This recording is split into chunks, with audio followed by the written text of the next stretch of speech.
Hi everyone, Bart from HVN here, and today I wanted to make another gear review video about a rapier that I got from Pike Armory. This one specifically. I got this sometime last year. I ordered it through his Pike Armory Facebook account or through I think it was his personal account. Michal Danshin is the blacksmith behind Pike Armory. He is based in Russia. And I think you can only order online via Facebook so far. I don't think he has a website or anything like that yet, but that wasn't an issue. He has a Facebook account where all of his earlier designs and the rapiers and other swords that he built are up with lots of pictures. I scrolled through them a couple of times and then I encountered a version of this model and I really liked it, so I sent him a message. Communication was quite easy. He was very clear in his communication and how we could order and payment and all that stuff. Not an issue at all. And yeah, the only thing is that Russian mail is a little bit of a roll the dice situation in terms of how fast you're going to get it and how much you're going to need to pay for taxes and stuff like that. But I got lucky, didn't take a long time, wasn't very expensive. I believe, well, all of his models are varying in price, of course, but he is relatively cheap. He has rapiers upwards of 140 euros, which is very high price quality ratio, even if you have to pay couple dozen% more in taxes and stuff like that. I think I paid 170 euros plus taxes for this, which came out just over 200-ish euros. I'm not sure anymore, but well worth it. Like I said in an earlier video, I am not much of a cup hilt guy. I like a more earlier style of rapier with an open hilt. Things like ring hilts and Pappenheimers and even very simple hilts but with a rapier blade. I really like those.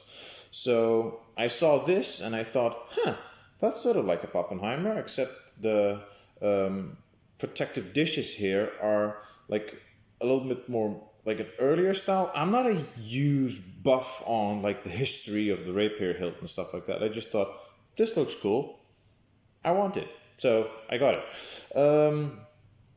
So that's that on the process of ordering. Now some basic stats. I got this one semi-custom, so I said I want this model of rapier, but I want this and this blade length, this and this grip length, and this weight. And he said, that's doable, and he got me pretty much what I wanted. So let's see. Mind you, this is including the rubber tip I got on there, but blade length is 109.5 centimeters. I ordered 110, so it's just a hair off, but that's fine. I ordered 8.5 centimeters grip, right on the money. And balance point seems to be, let's see if I can do this. Yeah. Balance point seems to be just about 10 or 11, let's say 12 centimeters from the cross. So from the crossguard to the balance point, 12 centimeters, which I think is pretty good, well within historical parameters. I think I ordered it at 1150 grams. I didn't have a chance to weigh it, but seems plausible that this is right around there. Shouldn't be too much heavier. Balance is very good. It doesn't feel heavy. So yeah, like I said, I've had a couple rapiers in the past. I have one from HF Armory, a very early model that was super heavy, but I think that was mainly because the cup was 300 grams, making the total thing 1.3 kilos. So once I took the cup off and put something else on there, it was a pretty well handling weapon. I also made a couple rapiers myself from Hanwei blades and my own hilts, which are fine as well, but this is by far my favorite. It's very fast handling, but it still has a good amount of weight that it doesn't feel like an épée, so to say. It feels fast, but it also feels like an it has some heft to it. It's fast in the cut, but the cut has impact, and it's nice and flexible without being floppy. I can make quick cuts and movements with it without it wobbling all over the place. And I think this is partially down to, it starts off relatively thinly in the cross section, like this is 5mm, which isn't weird or anything, but it's not super thick. But it narrows down quite quickly to an almost diamond cross section, which makes it quite strong. It's not super thin near the tip, but it's still flexible. So this is a very good compromise, I feel, between being like still light in the tip, but also not being floppy. There is a roll tip underneath this rubberized tip protector, but it was relatively thin, so I just put this on there for some added protection. I usually do that for rapiers, just because it's a very thrusty weapon and the point can get quite small. The grip is on the chunky side. I think I heard once said that Michal does this on purpose, so you can like customize the grip to your own liking, maybe add some carving or something, or shape it to your own hand. I've been fine with it just being like it is. It's not so thick that it's unusable. I can close my fist and still have my fingers touch the inside of my palm, so this is all fine. The hilt is a little bit on the big side, but not super huge. And in certain occurrences, for instance, these are my go-to rapier gloves now. You probably recognize them from an earlier gear review. These are the White Company gloves, and I can easily fit the gloves inside the hilt, but just about. Like if these rings were just a little bit narrower, I would have difficulty. Now there's space in between, and I can maneuver my hand easily within the hilt, so that's perfectly fine. It is a standard takedown construction, like most rapiers are. So theoretically, I could screw this off and then put a different blade on. I could probably order one from Michal, I'm not sure, but I haven't had to so far. It's a very durable blade. I've heard somebody on Facebook make a reference to that this is probably that the blades are made from melted down Soviet tanks and they really do act like it. It's a very apt description. They have a very thin edge, but I've barely taken a burr on them. They're still nice and smooth. I've only had one really minor set. Otherwise, it's still in the condition that it came in, I think. And I've sparred with this quite often, and I've used it in 1 or 2 tournaments already as well. I haven't held back, so to speak, but it's been quite well lasting, in the blade at least. There's one thing that's a little bit annoying, and that is that these plates here, this whole hilt, I think is mild steel. It's sturdy enough because it's all welded together, so in the rings and stuff, there's no give.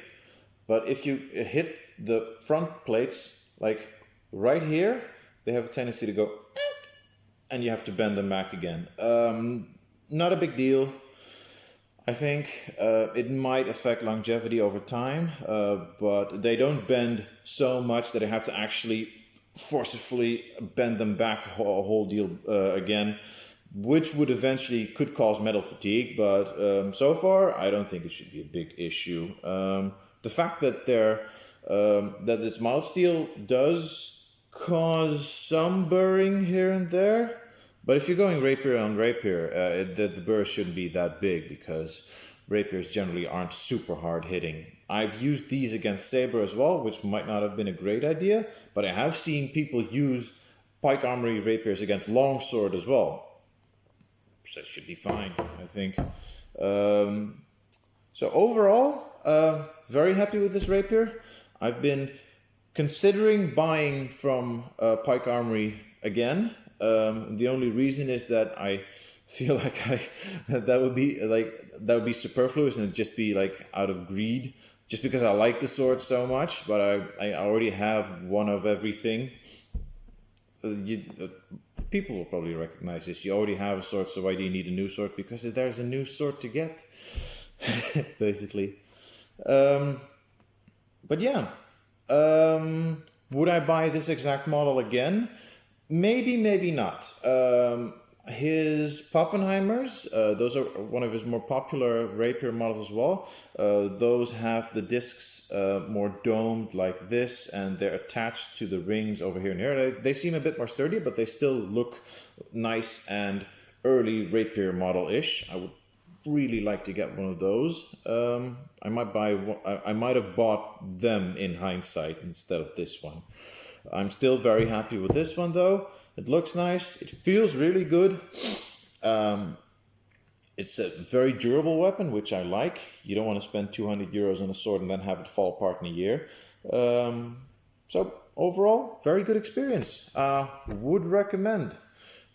He also sells other kinds of weapons, like I said, anything up from a montante down to parrying daggers. I've seen some of his side swords up close, and those look pretty good as well. I've seen one that was supposed to be 1.3, 1.4 kilos, but moved like something much lighter. Looked really good as well.